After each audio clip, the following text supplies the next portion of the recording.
करते हुए बाबा समझ गए थे कि अभी उसको हनुमान चालीसा की इतनी समझ नहीं है कि वो उसे सिद्ध कर सके और उसकी पावर को यूज कर सके।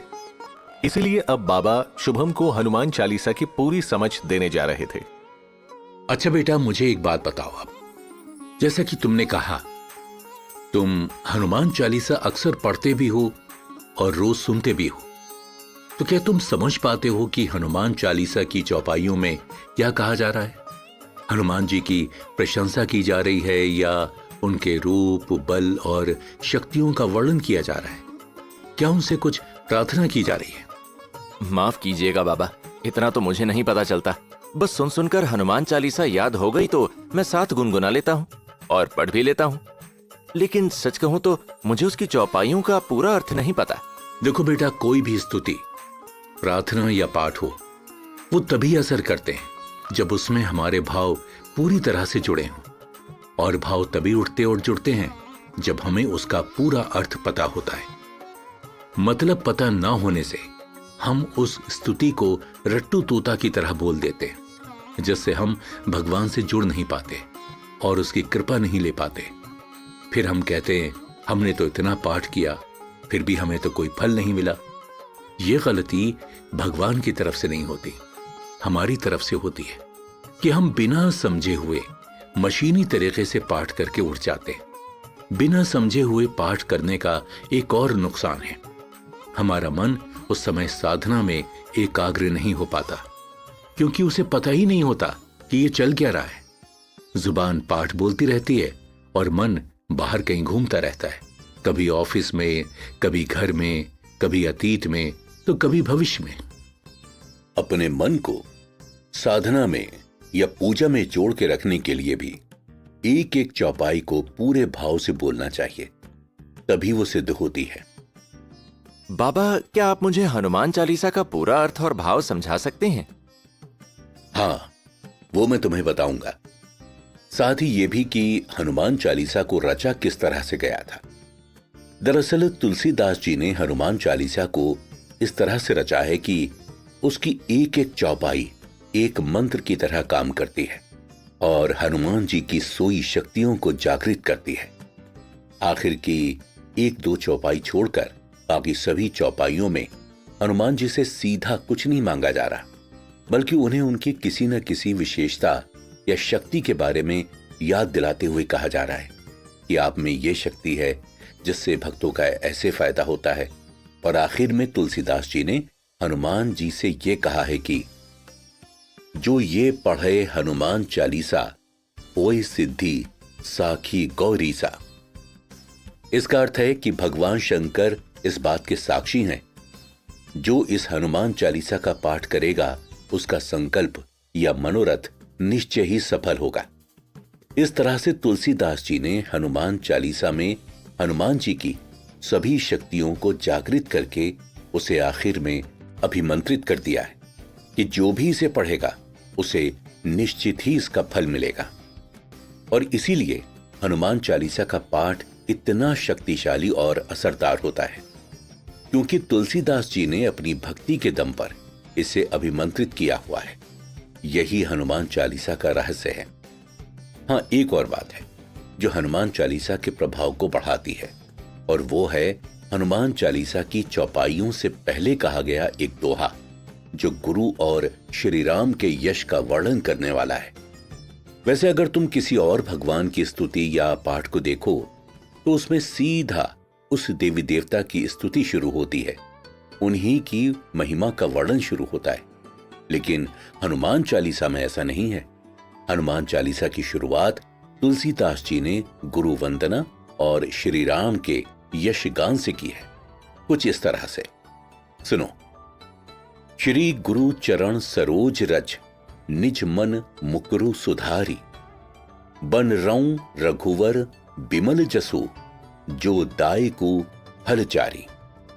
इसका अर्थ है कि मैं श्री गुरु महाराज के चरण कमलों की धूल से अपने मन रूपी दर्पण को पवित्र करके श्री रघुवीर के निर्मल यश का वर्णन करता हूं, जो चारों फल धर्म, अर्थ, काम और मोक्ष को देने वाला है। अब जैसा कि तुम जानते ही हो, हनुमान जी की प्रसन्नता श्री राम की कथा सुनने में है, उनका नाम जपने और उनके यश का गान करने में है। तो इस पहले दोहे से ही तुलसीदास जी ने हनुमान जी को भी प्रसन्न कर दिया और उनका ध्यान अपनी ओर खींच लिया। इस पहले दोहे में गुरुदेव का भी स्मरण किया गया है और शास्त्रों में ऐसा लिखा गया है कि सद्गुरु में भगवान और सारे देवी देवताओं का वास होता है।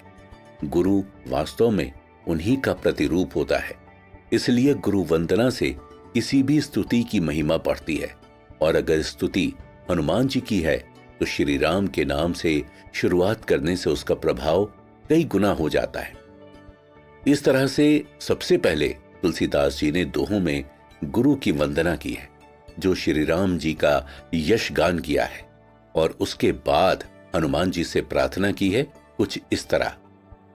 बुद्धिहीन तनु जानिके सुमीरो पवन कुमार, बल बुद्धि विद्या देहु मोहि, हरहु कलेश विकार। यानी हे पवन कुमार, मैं आपका ध्यान करता हूं। आप तो जानते ही हैं कि मेरा शरीर और बुद्धि निर्बल है। मुझे शारीरिक बल, आत्मबल, सद्बुद्धि और ज्ञान दीजिए और मेरे दुखों व दोषों का नाश कर दीजिए। इस प्रार्थना में तुलसीदास जी ने हनुमान जी का आवाहन किया है, साथ ही उन्हें अपना मनोरथ बताया है कि वो किस वजह से उनका आवाहन और स्तुति कर रहे हैं। तुलसीदास जी ने इस तरह से एक दोहे में संकल्प लिया है कि इस समय कैद में होने की वजह से मैं खुद को हर तरह से निर्बल महसूस कर रहा हूं। मुझे बल, बुद्धि और ज्ञान दीजिए, साथ ही मेरे सारे दुखों, कलेशों और दोषों को दूर कीजिए। इस तरह से हनुमान चालीसा से पहले पढ़े जाने वाले दोनों दोहों में तुलसीदास जी ने मौखिक रूप से अपनी साधना की तैयारी कर ली थी। गुरुदेव श्री राम और हनुमान जी का आवाहन कर उनसे प्रार्थना की थी और इसके बाद फिर उन्होंने हनुमान जी की चालीसा कहनी शुरू की। आपकी बात सुनकर बाबा ऐसा लग रहा है कि जैसे हनुमान चालीसा की सामान्य से दिखने वाली पंक्तियों में भी कोई सीक्रेट कोड छुपाया गया है, जिसे आपने डिकोड कर लिया। साधक के लिए यह सब जानना जरूरी है बेटा, क्योंकि जब हम साधना की बारीकियां समझते हैं तभी हम उसे पूरे ध्यान और समझ के साथ करते हैं, तभी हमारा उसमें विश्वास जागृत होता है। वरना तो हमें यही लगता है कि ये तो साधारण पंक्तियां हैं, इन्हें बोलने से क्या होगा, जबकि ऐसा नहीं है। हमारे पूर्वजों, ऋषि मुनियों ने जो भी स्तुतियां, पाठ, मंत्र या साधनाएं बनाई हैं, उनके पीछे कोई ना कोई सीक्रेट ही है और उन्हें अभिमंत्रित भी किया हुआ है। अभिमंत्रित करने से क्या मतलब है बाबा? देखो बेटा, अभिमंत्रित करने का अर्थ है किसी पाठ या स्तुतियों में ऐसा प्रभाव बांध देना कि जो उसे पूरे विश्वास, श्रद्धा और नियमों का पालन करते हुए सच्चे मन से जपेगा, उसे साधना का फल मिलेगा ही मिलेगा। बाबा, अब मुझे ये जानना है कि हनुमान चालीसा की चौपाइयों से हनुमान जी की शक्तियां कैसे जागृत होती हैं? शुभम के इस सवाल का जवाब छुपा था हनुमान चालीसा की चौपाइयों में, जिनके बारे में बाबा उसे बताने वाले थे। अगले एपिसोड में हम सुनेंगे क्या है हनुमान चालीसा की सारी चौपाइयों का अर्थ, कैसे करती हैं वो हनुमान जी की शक्तियों को जागृत, किस तरह से पढ़नी चाहिए चौपाइयां जो हमें उनका पूरा लाभ मिल सके।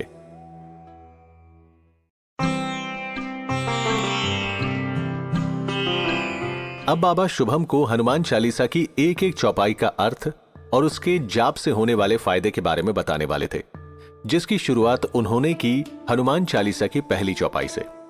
तुलसीदास जी ने हनुमान चालीसा की पहली कुछ चौपाइयों में हनुमान जी के रूप और गुणों का वर्णन किया है, यानी वो कैसे दिखते हैं, कैसी वेशभूषा और श्रृंगार धारण करते हैं, उनके साथ कौन से अस्त्र शस्त्र हैं, उनका परिचय क्या है, परिवार क्या है, उनमें कौन कौन से गुण हैं।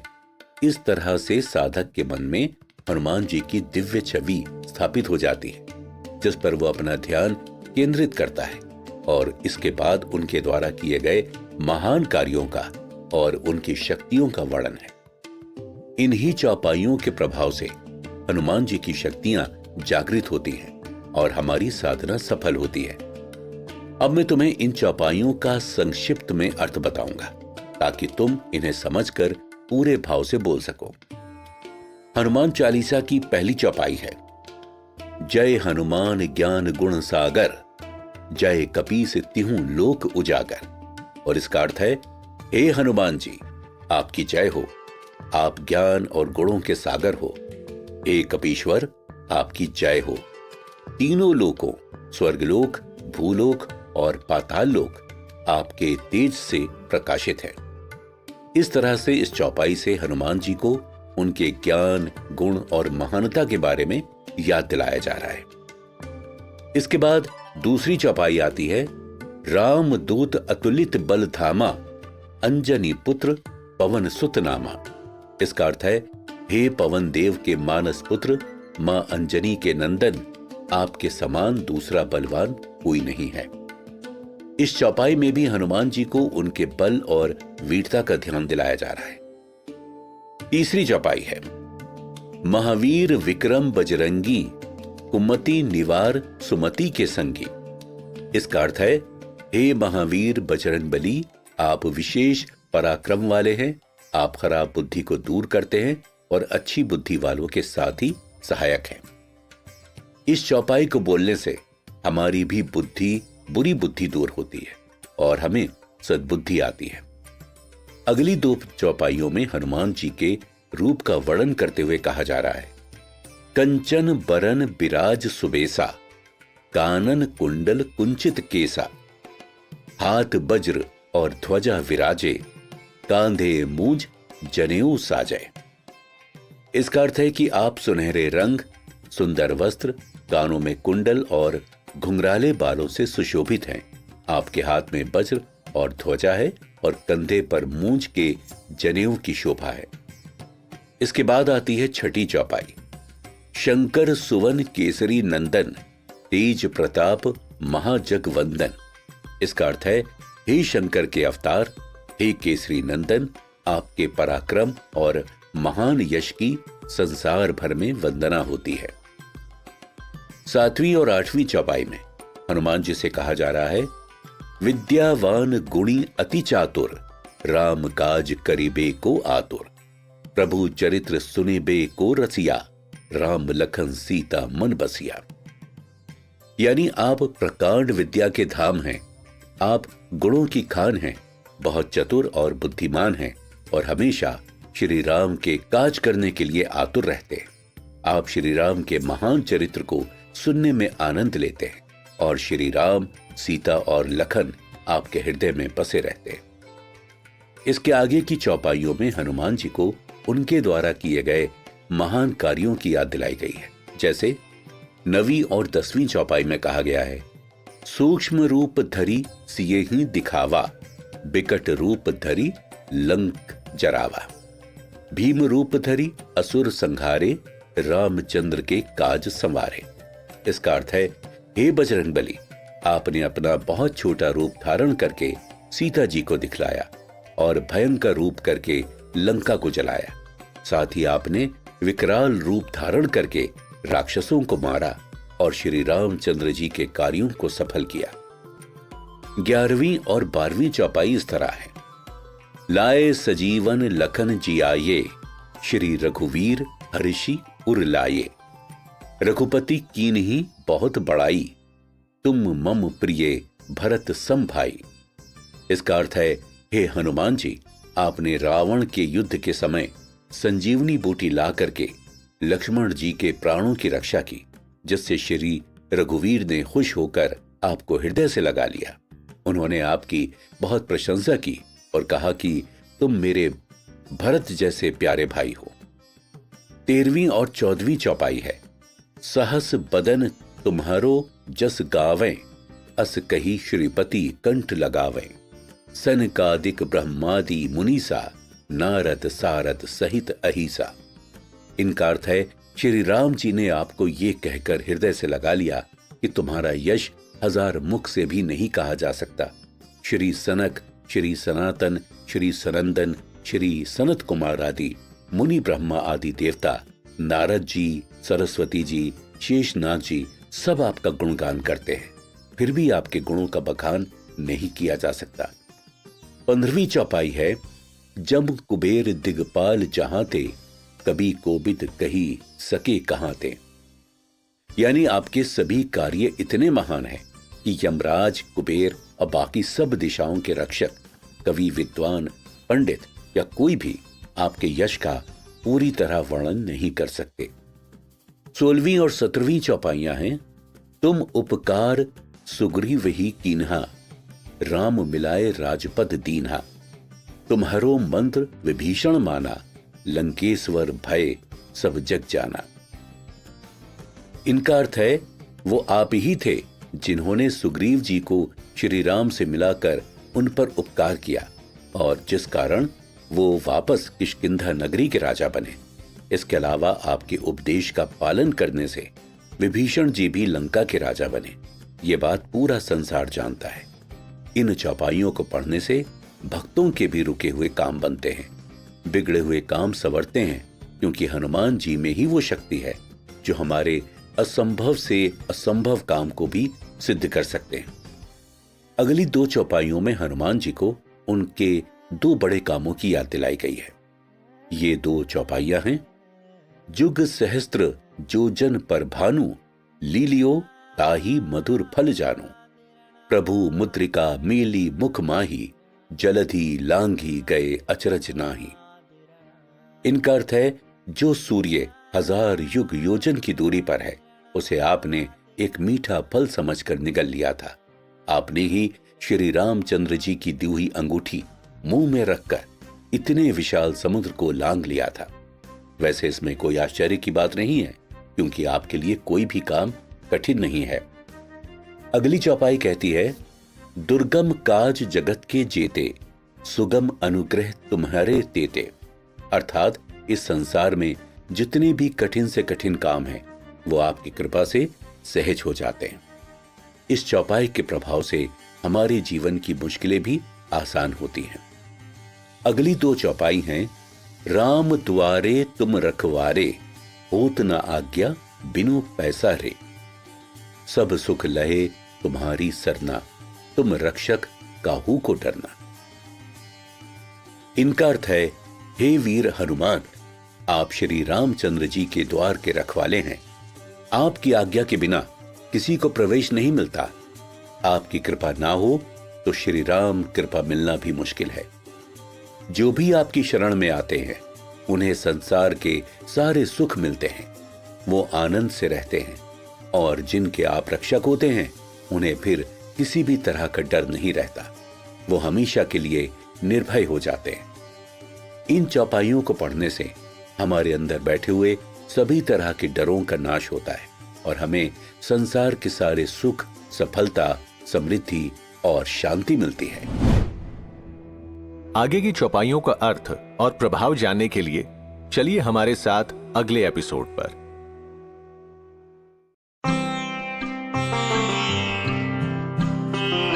हनुमान चालीसा की 23वीं और 24वीं चौपाइयां हनुमान जी के रौद्र रूप को जागृत करती हैं। ये चौपाइयां हैं, आपन तेज सम्हारो आपै, तीनों लोक हांकते कापै, भूत पिशाच निकट नहीं आवै, महावीर जब नाम सुनावै।